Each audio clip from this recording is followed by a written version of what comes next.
नमस्कार दोस्तों, स्वागत है आप सबका आपके अपने YouTube चैनल एग्ज़ाम टैबलेट में। दोस्तों ये वीडियो झारखंड में एएनएम और जीएनएम का जो एंट्रेंस एग्ज़ाम होता है हर साल, तो उसके प्रिपरेशन से रिलेटेड ये वीडियो है और इस वीडियो में हम लोग देखेंगे फिजिक्स के चैप्टर को, जो कि आपका यहाँ पे है प्रकाश, परावर्तन तथा अपवर्तन, लाइट का रिफ्लेक्शन एंड रिफ्रैक्शन। तो इस चैप्टर में देखिए आपको जनरली आपको जो पढ़ना है ये परावर्तन को पढ़ना है और अपवर्तन को पढ़ना है, लाइट का, प्रकाश का। दोस्तों यहाँ पे हमने सिर्फ जो इम्पॉर्टेंट टॉपिक्स हैं या फिर पॉइंट्स हैं उन्हीं को यहाँ पे कवर किए हैं, और अगर आप पूरी डिटेल्स में पढ़ना चाहते हैं तो फिर आप क्लास 10th की एनसीईआरटी की साइंस की किताब पढ़ सकते हैं। और क्लास 10th की एनसीईआरटी की साइंस की किताब आपके लिए बेस्ट है अगर आप झारखंड में एएनएम और जीएनएम का प्रिपरेशन कर रहे हैं एंट्रेंस एग्ज़ाम का। तो दोस्तों यहाँ पे आपको जो पढ़ना है इस चैप्टर में प्रकाश का परावर्तन और अपवर्तन पढ़ना है। देखिए कोई वस्तु हमें तब दिखाई देती है जब उस वस्तु से प्रकाश परावर्तित होकर, रिफ्लेक्ट होकर, टकरा कर हमारी आँखों तक क्या होती है, आती है, तभी वो वस्तु हमें दिखाई देती है। और देखिए ये जो अपवर्तन होता है, दूसरा जो टर्म है यहाँ पे इस चैप्टर में अपवर्तन, तो रिफ्रैक्शन वहाँ होता है जहाँ दो मीडियम होते हैं।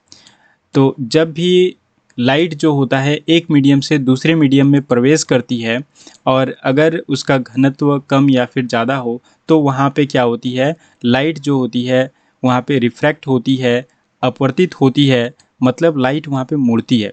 तो ये दो घटना आपको इस चैप्टर में पढ़ना है। तो देखिए यहाँ प्रकाश का जो परावर्तन होता है, जो प्रकाश का रिफ्लेक्शन होता है, लाइट का रिफ्लेक्शन होता है, तो इसके कुछ नियम हैं। और यही नियम क्या है यहाँ पे देखिए, आपतन कोण बराबर परावर्तन कोण। तो ये देखिए एक किरण है, जो किरण आपके यहाँ पे आ रही है और ये परावर्तित किरण है, और ये आपका एक क्या हो गया, अभिलंब हो गया। तो यहाँ पे आप यहाँ पे देख सकते हैं कि आपका जो एंगल ऑफ इंसिडेंट हो गया, आई एंगल ऑफ इंसिडेंट को डिनोट करने के लिए है, और एंगल ऑफ रिफ्लेक्शन ये आर, ये डिनोट करने के लिए है। तो आपका जो आपतन कोण है और ये जो परावर्तन कोण है, ये दोनों क्या होते हैं, आपस में बराबर होते हैं। और ये क्या है, ये आपका प्रकाश का परावर्तन का पहला नियम है। दूसरा नियम क्या होता है, ये आपतित किरण जो होती है, देखिए ये आपतित किरण और जो दर्पण के आपतन बिंदु पर अभिलंब, ये हो गया आपका अभिलंब। और जो परावर्तित किरण जो होते हैं, ये परावर्तित किरण है, ये सभी क्या होते हैं, एक ही तल में होते हैं। ये देखिए आप यहाँ पे आपको मीटिंग पॉइंट आपको दिख रहा होगा, तो ये सभी क्या होते हैं, एक ही तल में होते हैं। तो ये आपका हो गया प्रकाश का परावर्तन का नियम। उसके बाद नेक्स्ट जो है देखिए यहाँ पे गोलीय दर्पण। गोलीय दर्पण देखिए दो तरह के होते हैं, एक हो गया आपका अवतल दर्पण और एक हो गया उत्तल दर्पण, है ना। एक हो गया आपका कॉनकेव मिरर और दूसरा हो गया आपका कॉन्वेक्स मिरर। दोस्तों और एक होता है आपका प्लेन मिरर। तो देखिए प्लेन मिरर वो होता है जिसमें आप घर में अपने चेहरे को देखते हैं, फेस को देखते हैं। तो फेस को वैसे उत्तल दर्पण में भी देखते हैं, लेकिन आप जनरली जो अपने घर में आप यूज़ करते हैं अपने चेहरे को देखने के लिए, वो समतल दर्पण यूज़ करते हैं। और समतल दर्पण जो प्रतिबिंब बनाता है, अगर कोई भी वस्तु, कोई भी ऑब्जेक्ट इस प्लेन मिरर से जितनी दूरी पे यहाँ पे है, उसका जो इमेज बनता है ये दर्पण के पीछे हमेशा बनता है, और उतना ही दूरी पे बनेगा और उतनी ही साइज़ का बनेगा। तो ये हो गया आपका समतल दर्पण का प्रॉपर्टी। अगर आप समतल दर्पण में, जहाँ मिरर है आपके घर में, वो समतल दर्पण आप देख सकते हैं, वहाँ पे आप अगर उस दर्पण के जितने करीब खड़े होंगे, उतने ही पीछे, उतने ही दर्पण के उतने ही पीछे क्या बनती है, आपकी इमेज बनती है, आपका प्रतिबिंब बनता है। और प्रतिबिंब हमेशा आभासी और सीधा बनता है, ये समतल दर्पण का प्रॉपर्टी है। तो यहाँ पे देखिए गोलीय दर्पण जो है ये अवतल और उत्तल हो गया, कॉनकेव और कॉन्वेक्स हो गया। तो यहाँ पे देखिए ये जो यहाँ पे फिगर दिया हुआ है, ये आपका एक अवतल दर्पण है, जिसमें कि बाहर तरफ देखिए पेंट किया हुआ है, अंदर तरफ यहाँ पे लाइट क्या होता है, रिफ्लेक्ट होता है। तो ये हो गया आपका अवतल दर्पण। और अवतल दर्पण क्या होता है, अंदर की ओर देखिए यहाँ पे धंसा हुआ रहता है और यहीं से क्या होता है, इस वाले पार्ट में आपका क्या होता है, लाइट का रिफ्लेक्शन होता है और इधर में आपका पेंट किया हुआ रहता है बाहर तरफ में, उभरा हुआ भाग में। तो देखिए गोलीय दर्पण के लिए जो देखिए वक्रता त्रिज्या जो होती है ये फोकस दूरी की दोगुनी होती है। कोई भी गोलीय दर्पण हो, इसकी जो वक्रता त्रिज्या होती है ये फोकस दूरी की कितनी होती है, दोगुनी होती है। देखिए ये हो गया आपका वक्रता त्रिज्या, जो जिसको सी से हम लोग यहाँ पे डिनोट करेंगे, पी से सी तक ये हो गया आपका वक्रता त्रिज्या। और ये देखिए आपका हो गया फोकस दूरी, एफ से इसको डिनोट किया जा रहा है। तो ये जो फोकस दूरी है ये, इससे क्या होता है कि वक्रता त्रिज्या इससे कितनी होती है, दोगुनी होती है। मान लेते हैं कि आपका P से F अगर आपका 2 सेंटीमीटर है तो यहाँ पे P से C आपका कितना होगा, 4 सेंटीमीटर होगा। तो इस तरीके से ये आपका गोलीय दर्पण के लिए जो वक्रता त्रिज्या होती है फोकस दूरी से क्या कितनी होती है, दोगुनी दूरी पर होती है। तो R इज इक्वल टू कितना हो गया, R इज इक्वल टू हो गया 2F। उसके बाद देखिए नेक्स्ट यहाँ पे जो आपका है, ये अवतल दर्पण द्वारा बिंब की विभिन्न स्थितियाँ।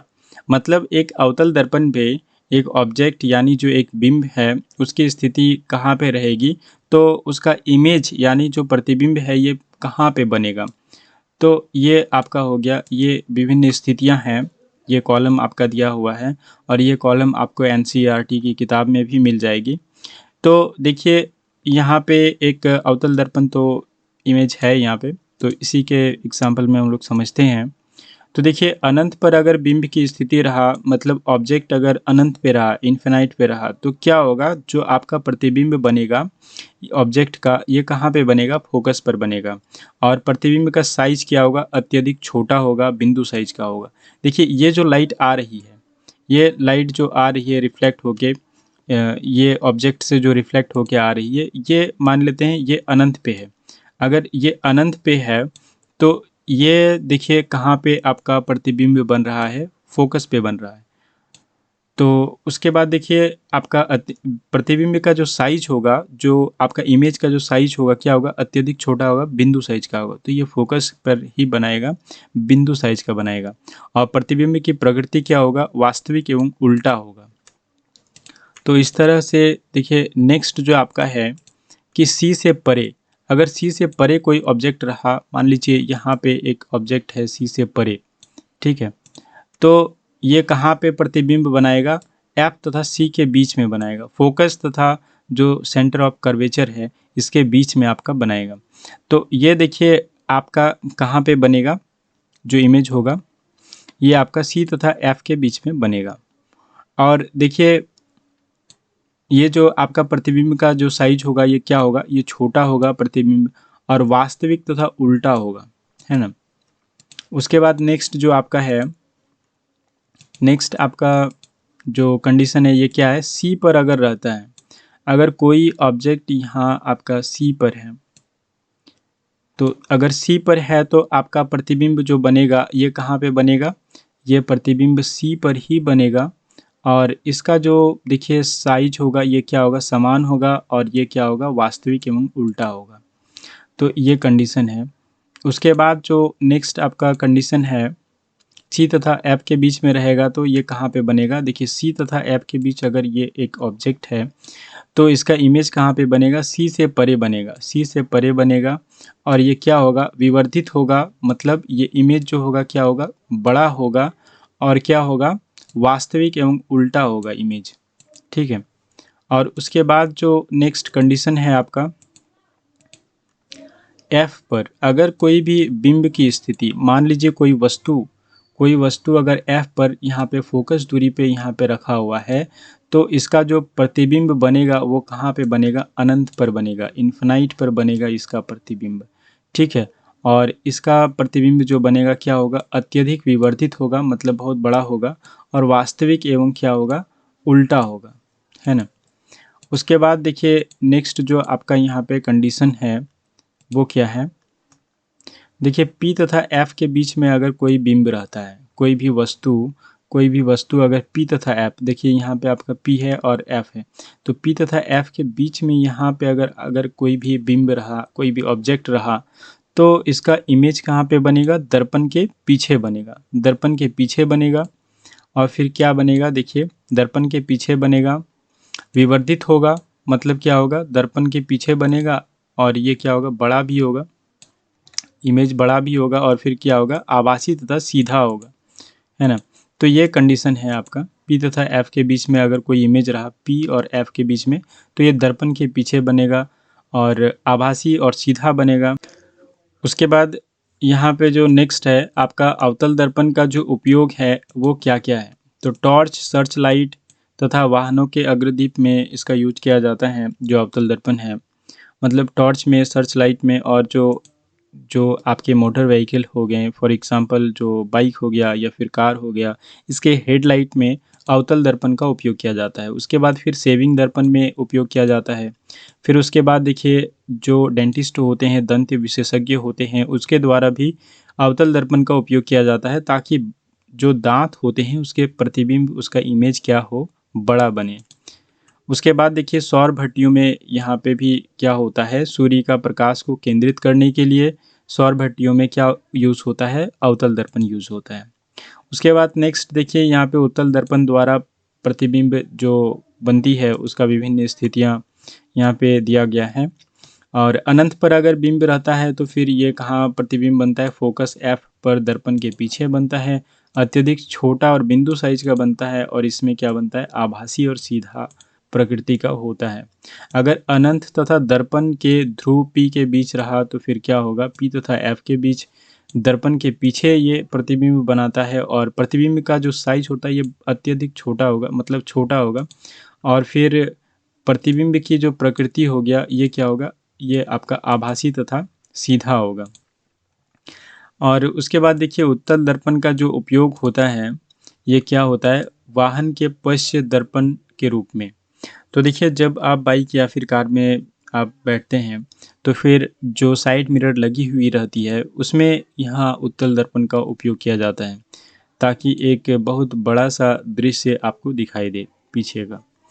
दर्पण सूत्र जो होते हैं आपके मिरर फार्मूले और जो आवर्धन, जो मैग्निफिकेशन है मिरर का, उसका यहाँ पे देखिए दर्पण सूत्र जो आपका है ये 1/v plus 1/u is equal to 1/f होता है।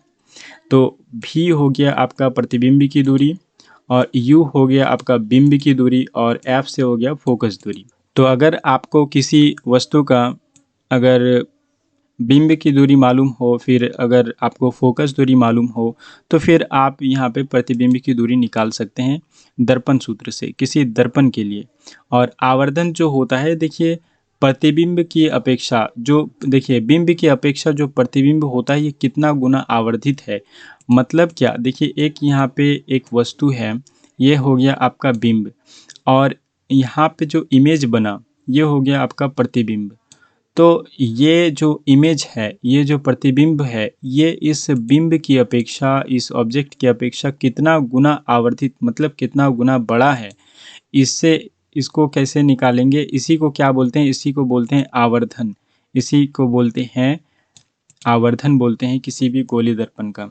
और इसका जो फॉर्मूला है देखिए यहाँ पे आपको दिया गया है, m is equal to H dash जो है आपका यहाँ पे बाय h।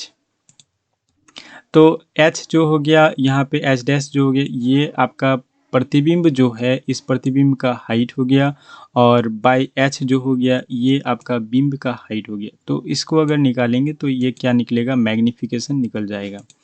और उसके बाद देखिए मैग्निफिकेशन का यहाँ पे वस्तु की दूरी और प्रतिबिंब की दूरी से भी क्या संबंध है, तो m इज इक्वल टू क्या हो जाएगा, v/u हो जाएगा। तो दोस्तों इसके जो नेक्स्ट टॉपिक्स हैं, नेक्स्ट जो पॉइंट है, इसको हम लोग नेक्स्ट वीडियो में देखेंगे। और वीडियो को अंत तक देखने के लिए बहुत बहुत धन्यवाद। और वीडियो को लाइक करें, शेयर करें, और अगर आप हमारे इस चैनल में नए व्यूअर हैं तो हमारे इस चैनल को ज़रूर सब्सक्राइब कर लीजिए और बेल आइकन को भी प्रेस कर लीजिए ताकि मैं जब भी वीडियो अपलोड करूं तो सबसे पहले इसका नोटिफिकेशन आपको मिल पाए।